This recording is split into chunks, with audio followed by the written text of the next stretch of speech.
अल्लाह ने हर एक का जोड़ा बनाया है। हद यह है कि तबले तक की नर और मादा की जोड़ी होती है। मगर बेटा कुछ तो हाथ पांव हिलाने पड़ते हैं उसको ढूंढने के लिए।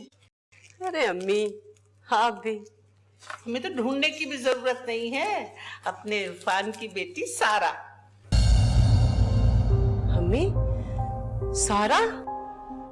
क्यों, इसमें इतने हैरान होने की क्या बात है?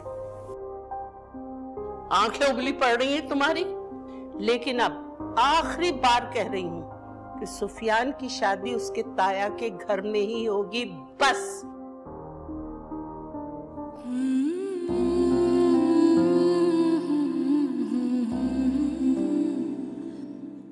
ये मोहब्बत करने वाले हर वक्त चांद और फूलों की बातें क्यों करते हैं?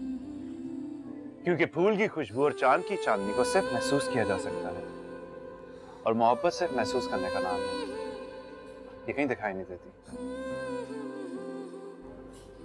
शादी करोगी मुझसे? What? इतनी सस्ती रोमांटिक स्पीच देके आपको लगा शादी के लिए कन्विंस कर लेंगे मुझे?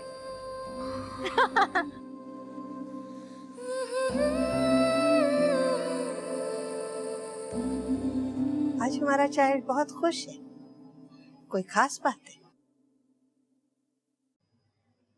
नहीं तो ऐसी कोई बात नहीं है। हम भी तुम्हारा मम्मी है।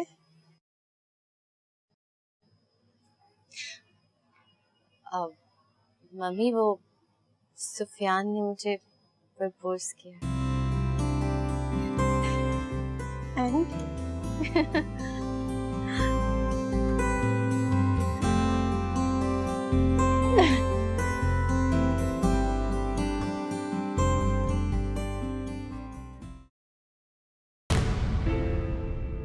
छोड़ो। क्या दिख नहीं रहा? मैं देख रहा हूँ। मुझे ये चैनल नहीं देखना, इधर दो। लेकिन मुझे तो देखना है ना। ओए, स्टडी की है तुमने? उठो, जाओ, जाके पढ़ाई करो, जाओ। फॉर काइंड इंफॉर्मेशन, मैंने सारी स्टडी कंप्लीट कर ली है और इस वक्त मैं आराम से अपना शो एंजॉय कर रहा हूँ। अरे, तुम सबका जोर सिर्फ डैनी पे चलता है, जो चाहो करो। सब जानती हूँ मैं, सब जानती हूँ। मुझे कुछ भी करने से पहले तुम सबकी परमिशन लेनी पड़ती है, और तुम ना जो चाहो करो, कोई पूछने वाला नहीं है इस घर में। सबको जानती हूँ मैं, मेरे खिलाफ हो गए हो सब, पता है मुझे।